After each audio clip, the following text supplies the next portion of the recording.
Alright, today I will be reading all the... I played a little bit off camera, and I know how to dodge some of these. I didn't really scan them since I didn't have time, but I do know how to dodge some of them. The infant. I already read this one in the last one, but I'll read it again. A flying and very poorly behaved infant. You never know what it will come soaring through the air towards anyone who enters, particularly as it shoots lasers from its eyes. By all appearance, the entity is guarding an important item. We have observed activity but extremely primitive behavior. The lasers are unstable and perform poorly against vertical moving targets.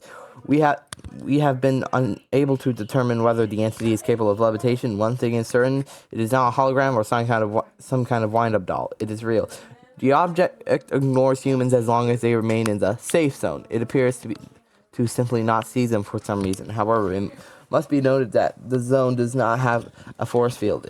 If the infant notices you and trains its lasers on you, it can easily slice you in half, even if you aren't able to get back into the safe zone. Full analysis confirms that the danger this object poses is dramatically exaggerated. It only attacks targets at its eye level and barely reacts to lower targets. Experience has shown that its laser beams are easily avoided simply by sitting down. It is recommended the same call, grab an item, and not think about the origin of this flying infant. Alright, the shadow. Highest threat level, maximum cause of fight. Ages object is black anthropomorphic shape that pressure might cause permanent damage and even death. Never met the shadow. Is that thing that I scanned before that was just following me? Night. First detected in the zone known as the hedge maze. A labyrinth of living hedges is in stone statues and fountains covered in moss. There is a massive figure in a full suit of armor in the style of the late medieval period. It stands approximately 3 to 3.5 meters tall, and the surface of the plate is plastered with the echoes of many battles, dense nicks and embedded arrows and spear tips, a few of which appear ancient and others look modern, including bullet holes. The sound can be the armor is... I can't read that. Not detect thermal radiation, a heartbeat, or brain activity within the armor. A meteorologist examination shows that the plates are not empty. A weak, unstable energy field of an unknown nature has been observed inside it, but no physical body or organic remains have been. The object moves slowly along the paths and intersections of the hedge maze, dragging a disproportionate large sword behind it. Its field of view is narrow and directed straight ahead, making peripheral vision non-existent or extremely limited. When it detects an agent in direct view, the knight freezes for 1 to 1.5 seconds, raises its sword, and deals a single crushing blow. It pauses after and does not move. If the target it moves out of view, the knight returns to patrolling. It is recommended that agents made out of the entity's direct line of sight use corners and statues as cover and move as quietly as possible, avoiding running, dropping items, and loud steps. Main survival strategy: when detected, there is a short window, approximately 0.8 to 1.2 seconds after the knight begins to raise his sword, where you can run under the blade and vanish into his peripheral vision. I didn't encounter this picture. Uber Soldat.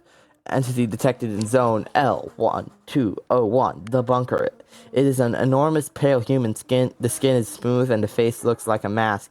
The white eyes lacking pupils, most likely as a result of some kind of experiment on humans. The object probably patrols the perimeter of its inhabitants to defend it from invasions.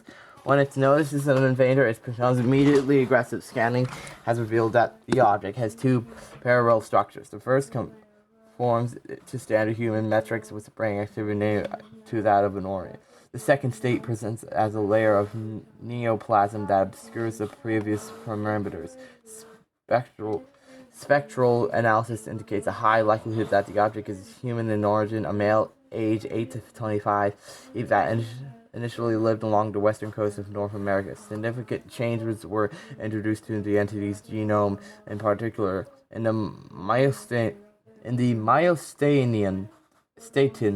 which caused muscle mass to grow on top of the already existing structure. Furthermore, numerous neoplasms have been detected in areas of the neocortex so large that the entity could be said to be forming a new brain that serves as a superstructure to the frontal lobe. Notes have shown that when the entity appears in its ideal physical state, its movements are slow and distorted. Have been instances of the entity getting stuck on stairs when trying to pass through a wall, which may indicate a breakdown in cognitive function. Additionally, a decrease in its activity has been observed following intense action, as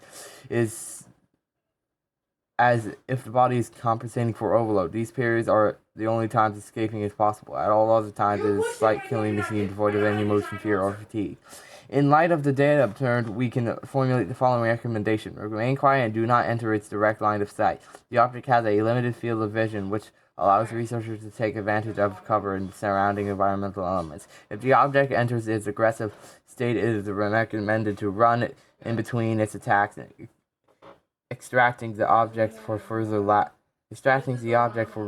study is theoretically viable. However, the threat level has been evaluated and incapable of high recommendation. Please avoid any attempt to contact, at least until further instructions are received. Okay, so to dodge the knight, you just got when it starts to attack, you run backwards. To dodge the infant, you just squat. The Uber soldier, when it begins to attack, you run back fast. When it does the kick, but when it does the kick, you gotta keep running until it's done with the kick. But when you're done does the punch, you just gotta run back a bit. It does have a launch attack where it squat downs and it jumps over to you. But the best way to dodge that is just run towards it. So when it does the leap, run in front of it, and it'll leap over you.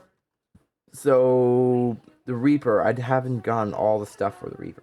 Urban Zombie, location zone 17 greeted researchers with a grim scene. A mountain of bodies piled high against the enormous wall, like a wave of flesh frozen in concrete against such a backdrop. The 12 remaining zombies appeared immediately, an echo of what had at some point occurred here. The zombies roam around the grounds, trying not to fall to pieces.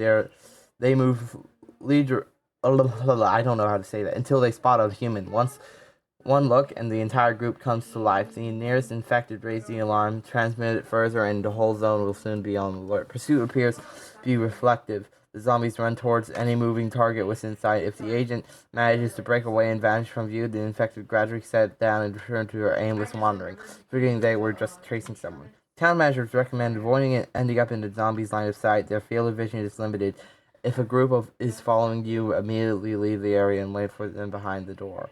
The Observer looks as though it was assembled from two separate creatures. It has the body of a human and the black head of one, and a black head with one enormous quivering eye. Blood drips from the seam at its on its neck, creating the immersion that the head is held on only by accident. Its gaze is piercing, paralyzing, and distorting to its victim. In its calm state, the Observer steadily patrols the roofs and quarters of the labyrinth in increments. Periodically, it stops and looks around, appearing to check its surroundings for compliance with some particular arrangement. As soon as it spots a stranger, it lunges for them with terrifying speed. Its eye fixes instantly on its victim, suppressing their will and filling their entire field of vision. It is impossible to know exactly how it attempts to read a human. Some researchers have claimed that the Observer is looking for something, like it's verifying whether strangers have the right to be in the labyrinth. Those who can prove the right to be there, if it allows to leave. As for the rest, the only other option is to hide. The controller does not tolerate anyone who can't pass its test, and it acts fast, precisely, and without a shadow of a doubt. There's range it can exert physiological influence over is limited. Upon contact, it is recommended to maintain distance should an agent come under the control. Resistance to poison. The effect lasts I can't read that. Once realized from control, agents are instructed to immediately retreat in a zigzag trajectory because the entity will instantly go on the attack. Behavioral analysis indicates that control may be an attempt to do harm, but rather a procedure through which the entity identifies friend or foe. There are mentions in the archives of an artifact under code name Pass, an item that supposedly allows the carrier to be recognized as a friend. Hypothesis: the presence of the Pass upon contact with the object may completely prevent or interrupt control. Furthermore, further studies are required. Well, when it charges at you, the best thing to do is just jump around. It has horrid aim. The pass is just the black head. That's it. You gotta hold it when it runs up to you, and it'll just let you go. So that's all for today's episode of explaining Project Dora entities. Bye bye.